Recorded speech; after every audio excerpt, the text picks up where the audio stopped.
Right now, while you are reading this, the sun is doing something to your roof. Not the rain, the sun. It is baking the surface up there the way it has baked it every clear day since the day it went on, drying it, stiffening it, cracking it 1 degree at a time. You think of your roof as the thing that fights the rain. It is not losing to the rain. It is losing to the light. And when it finally gives up, the bill is not small. A new asphalt roof runs somewhere around $20,000 to $30,000, and you get to pay it again every 15 to 20 years, sooner if you live somewhere hot. On a scatter of rain-beaten islands in the North Atlantic, there are families who have never once paid that bill. Nordic islanders have roofed their houses the same way for more than 1,000 years. They roof them with grass. And in all that time, not one of those roofs has ever been torn off and hauled to a landfill. No shingles, no tear-off crew, no $20,000 quote on the kitchen table. Birch bark, a layer of sod, and a shovel. I laid my share of those roofs as a young man. I remember standing on one, on my knees, patching a soft spot with fresh turf, and my grandfather telling me, without looking up, that his own grandfather had laid the boards under my hands. The roof was older than the man kneeling on it. That is not a saying where I come from. That is Tuesday. I used to think a roof was something you eventually threw away. It is not. Back home, a roof is something you inherit. Before this video ends, I will show you the exact reason their roof outlives yours by 10 times. I will show you the 2 things it does that yours does not, and how to steal both of them for the house you already own for a few $100s without a single new shingle. And I will tell you what actually kills your roof, which is not what the man with the ladder tells you, and why he has no reason to bring it up. This works on the house you are living in right now. The shingle's already up there. No tear-off, no permit, nothing hauled away. But first, let me start with a number that should make you angry. Nobody thinks of a roof as something you rent. You paid for it. It is nailed to your house. It is yours.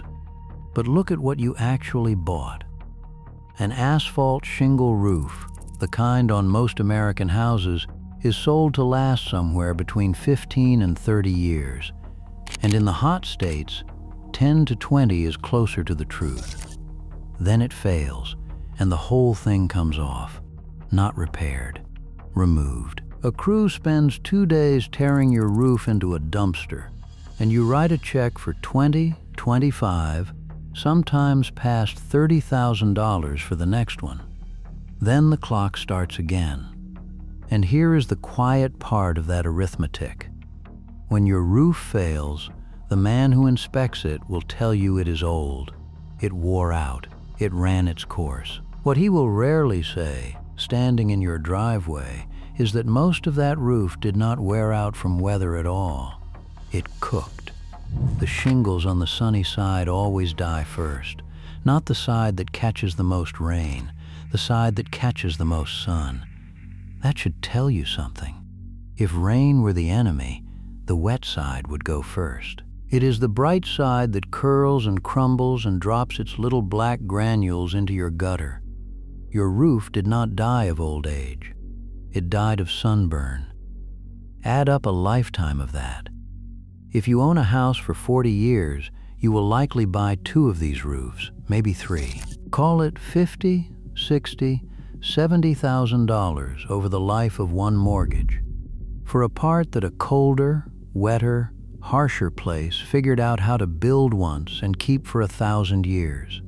That is the number that should make you angry, not the $20,000 this time. The fact that a fraction of it spent in the right place, a place I will show you, and it is not on your roof, would have made the roof you already have last far longer than the man who sold it to you ever intended. So let me take you to the place that never learned to throw a roof away. Picture it first, because the place is the whole argument. The Faroe Islands sit alone in the North Atlantic, 18 islands of rock and grass between Iceland and Norway. It rains there about 300 days a year. Not drizzle you wait out. Weather that arrives sideways. Winter storms push gusts strong enough to close the airport and lean a grown man against a wall. And there are almost no trees. The wind stripped the islands of forest long ago, which means for most of their history the settlers had almost no wood. And every board they did have came off a boat, expensive and irreplaceable. When timber is that precious, a roof cannot be something you redo every 20 years. It has to last for generations because you cannot afford to build it twice. So they built it out of the two things they had all around them, bark and grass.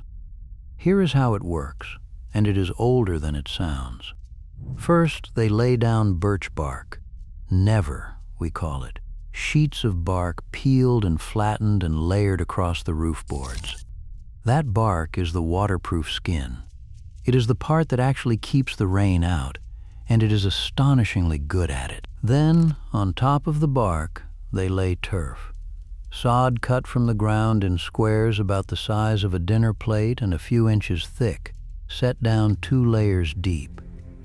The grass keeps growing once it is up there.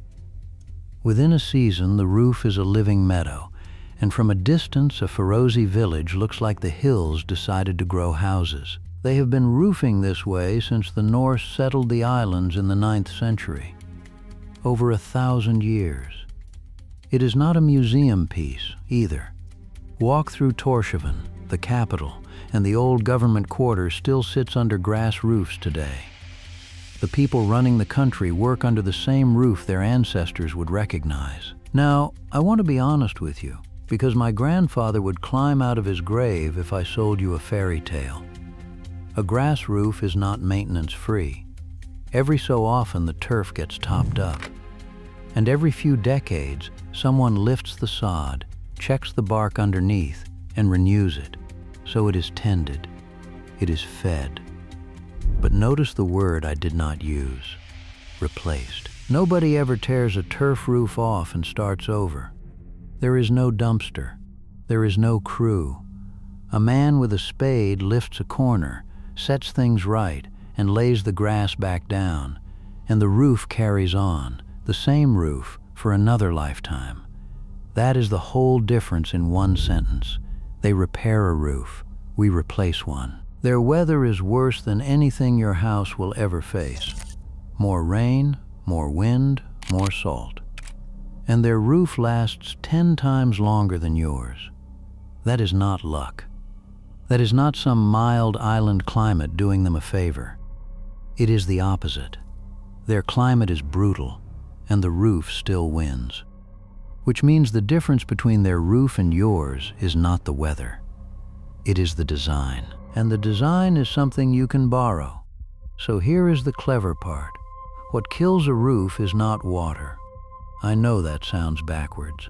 The roof's whole job is water. But water is not what wears out your shingles. The sun is. Ultraviolet light and heat dry the asphalt binder that holds a shingle together until it goes brittle, cracks, curls at the edges, and lets go of the little protective granules that were shielding it. Once those granules wash into your gutter, the bare shingle is naked to the sun, and it dies fast. The rain only finishes off what the light already killed. Now look at what the Nordic roof does about that. The living turf is a sacrificial layer. The sun hits the grass, not the waterproofing. It can bake that grass all summer, and the grass simply grows back, for free. Every day. The one part that actually matters, the bark that keeps the water out, sits in cool shade underneath, never touched by a single ray of sunlight. It cannot dry out. It cannot go brittle. The thing that destroys your roof never reaches theirs. Your shingles have no bodyguard. Theirs has a lawn. That is the first thing the grass roof does. Here is the second. That thick blanket of sod is also insulation, a heavy, living quilt over the whole house. In summer, it holds the heat out. In winter, it holds the warmth in. And its weight does one more job. It pins the roof down when the storms come, so a 170-mile-an-hour gust cannot peel it off the way it peels shingles off a house in Oklahoma. So the whole 1,000-year secret comes down to one sentence a 10-year-old could repeat at the dinner table. A roof lasts almost forever if you keep the sun off the part that keeps the water out. Say that again to yourself. Keep the sun off the part that keeps the water out. Every expensive roof failure you have ever heard of is that one rule being broken. Now, I can see the objection forming, and it is a fair one. I am not telling you to shovel 2 tons of wet sod onto your rafters. Please hear that clearly. A house framed for asphalt shingles was never built to carry a garden, and the day you forget, that is the day your ceiling ends up on your kitchen table. Loading a roof is an engineer's job, not a Saturday's. When I talk about a real grass roof in a moment, it comes with a hard rule attached. Nobody climbs up there and starts stacking sod because a man on the internet made it sound romantic. But here is the thing. You do not need the grass. You need what the grass does. And what the grass does, you can do this month for a few $100s without ever setting foot on your shingles. So if you think a 1,000-year-old island roof has nothing to teach a house in Ohio or Arizona or Georgia, stay with me, because this next part is for the house you are sitting under right now. The grass roof does 2 jobs. It keeps the sun off the waterproofing, and it insulates. You are going to do both of those from the inside, from your attic. Start with the enemy you cannot see. On a hot afternoon, the attic under your roof is not warm. It is an oven. Attic temperatures routinely climb past 150 degrees in summer. Some go higher. And that trapped heat does not just sit there politely. It cooks your shingles from underneath. At the same time, the sun cooks them from on top. Your roof is being grilled on both sides. That superheated attic is the single biggest reason American roofs die years before they should. The grass roof never has this problem because the sod breathes and shades. You are going to give your attic the same 2 gifts, air and a blanket. First, air. This is ventilation, and it is the cheaper of the 2. You want cool air coming in, low and hot air escaping high. Vents along the eaves, down at the bottom edge of the roof, and a vent running along the ridge at the very top. Cool air enters at the soffits, rises as it warms, and pours out the ridge, carrying the oven heat out of your attic all day long. If you watched my last video, you will recognize this exactly. It is the same low-in, high-out breathing I use to keep a cold pantry fresh, only turned upside down. Down there I am, pulling cool air through food. Up here you are, pushing hot air off your roof. Same idea, same physics. A house is one system, not a pile of separate problems. Second, the blanket. This is insulation, and this is where the real money lives. Most American attics are under-insulated. The stuff up there has settled, thinned, or was never enough to begin with. You want to top it up to the level your climate actually needs. In the hot south, that is around an R30. In the cold north, closer to R49, even R60. Those are just numbers that tell you how thick the blanket is. Your local guidance will name the one for your zip code. And here is why it is worth a Saturday. Bringing an attic up to a proper depth of insulation typically saves somewhere between 10 and 50% of your heating and cooling. Call it a couple $100 to $400 a year for an ordinary house, sometimes more. The job itself, materials for a top-up, often runs a few $100 to a couple $1,000 depending on your attic. It pays for itself in a handful of years, and then it pays you every single year after that. But the part nobody puts on the flyer is this: that same insulation and that same ventilation drop the temperature of your attic, which means your shingles stop being baked from below. You did not just cut your energy bill, you just bought your roof extra years of life, the roof you already own, for a few $100s from the inside without a ladder. Now, the 3 mistakes I have watched people make, because all 3 undo the whole thing. The first, burying your vents in insulation. People get excited, pile insulation right to the edge of the attic, and smother the soffit vents in the process. Now the air cannot get in, and you have built yourself a sealed oven with a nice thick lid. Insulation without ventilation is not a cool attic. It is a slow one. Leave the airway open. You want the blanket and the breath, not one strangling the other. The second, sealing the attic up tight and forgetting about moisture. Warm air carries water, and if that damp air gets trapped up there with nowhere to go, it condenses on the wood and you grow rot and mold instead of saving a roof. The Ferozy roof breathes constantly. Yours must too. Air first. Always air first. The third, insulating over a roof that already leaks. If water is getting in around a chimney or a vent pipe, fix that flashing before you do anything else. Insulation laid over a live leak just hides it while it rots the boards underneath. Deal with the water, then deal with the heat. That is the whole method for your house. Air and a blanket. A vent and a bag of insulation. It is not glamorous. It will not look like a Norwegian postcard. But it does the two things that make a grass roof outlive its owner. And it does them for the price of a nice weekend, not the price of a car. Now, for those of you who do want the postcard, there is an honest version, and here is the rule that comes with it. A real living roof, grass and all, is a genuine modern product. You can buy it in trays. But a saturated grass roof, even the lightweight kind, adds something like 10 to 35 pounds to every square foot of roof. And an ordinary house roof was often built to carry only 10 to 20. That gap is the difference between a beautiful roof and a collapsed one. So you do not put it on your house. You put it on a shed, a garage, a low porch, a structure built or checked for the weight, signed off by someone who does the math for a living. Start with the doghouse, not the house. The Islanders' idea is not extinct. It is sold today as a green roof. You just earn your way up to it, one safe structure at a time. So let me pay off the promise I made at the start. If a grass roof lasts 1,000 years, and the fix for your roof costs a few $100s from your attic, why did you grow up believing a roof was just something you replace, and why did no one ever mention the attic? Here is the history, and I will keep it fair, because it is not a conspiracy. It is something simpler and, in a way, worse. Asphalt shingles took over American roofs in the 20th century for real reasons. They are cheap. They are light. A crew can put them on in 2 days. You do not need an engineer. You do not need bark. You do not need a hillside of turf.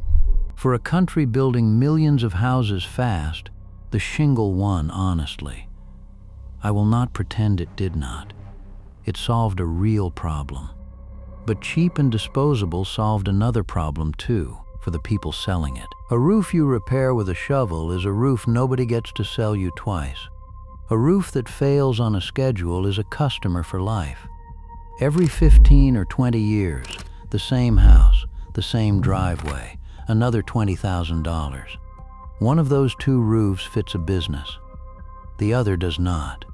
And that is why the thing that would actually help you is the thing nobody leads with. Not because it is hidden, not because it is banned, because you cannot send a homeowner a bill every 20 years for a well-ventilated attic. The sun kills your roof, and the cure lives in your attic, not on your shingles. And no one who makes his living tearing roofs off has any reason to open with that sentence. To be fair, a good roofer will check your ventilation, and any decent warranty demands it. It is just never the headline. The headline is always the new roof. Now, the 3 things I can already hear you thinking. First, Sven, my roof is already old. It is too late for me. It is not too late. This is exactly for you. Fix the attic, the air and the blanket, before you re-shingle, not after. Do it first, and the new roof you are about to buy will run cool from day 1 and last its full life instead of half of it. You are about to spend $20,000. Spend a few hundred of it in the attic first and make the $20,000 last. Second, I live somewhere it never gets hot. This is a Sunbelt problem. It is not. Cold country loses roofs a different way, and the cure is the same. In the north, heat leaking out of a poorly insulated attic melts the snow on your roof. The meltwater runs down to the cold eave, and it refreezes into an ice dam that prees your shingles up and shoves water under them. The fix? Keep the heat inside the house where it belongs, and let the attic stay cold and ventilated. Air and a blanket, the very same two things. The grass roof handles a blizzard and a heat wave with the same trick, and so does your attic. Third, I rent. I cannot touch the roof. Then do not touch the roof. Touch the attic hatch. Weather strip it. A cheap insulation top-up in a rental attic with your landlord's blessing. And most will bless anything that lowers a bill and protects their roof, is the same lesson at renter scale. You are not trying to become a Faroese roofer. You are trying to stop paying to cool an oven. That machine of a roof over your head is being cooked by the sun this very afternoon. You cannot stop the sun, but you can decide whether it reaches the part that matters. So here is what I want you to take from an old man and his grandfather's spade. Nobody hid the 1,000-year roof from you. They simply found one you have to buy again every 20 years. And they stopped mentioning that the sun, not the storm, is what sends the old one to the landfill. The grass roof knows one secret, and it is so simple it embarrasses the invoice. Keep the sun off, the thing that keeps the water out. The Nordic roof does it with a living lawn. Your attic does it with a vent and a blanket. The Nordic roof is repaired with a shovel. Yours can be rescued with a vent and a bag of insulation. Same secret. 1,000 years apart and a few $100s apart. Start with the attic this fall. Open the vents, lay the blanket, leave the air moving. Do it before your next roof, not after. And let the sun bake the grass or the insulation instead of the one part you actually paid to keep the rain out. Now I want a number from you. If you have ever paid to replace a roof, put the figure and your state in the comments. I want to see what the sun costs this country, one dumpster at a time. And if you already fixed your attic and watched your summer bill drop, tell the rest of us how much. Because somebody 2 houses down is staring at a roofing quote right now, deciding whether the man in the driveway told them the whole story. If you believe a house should be repaired and not replaced, you already know what to do. Subscribe. And next week, we come down off the roof and put our hands on the walls. There is a $3 treatment my people have brushed onto their wood for centuries. The reason a plank back home can sit out in that endless rain and outlast the fresh coat of paint you buy again every few years. The paint aisle quietly replaced it, and I will show you what it was, why it worked, and what it costs you now that nobody sells it at the front of the store. Stay close.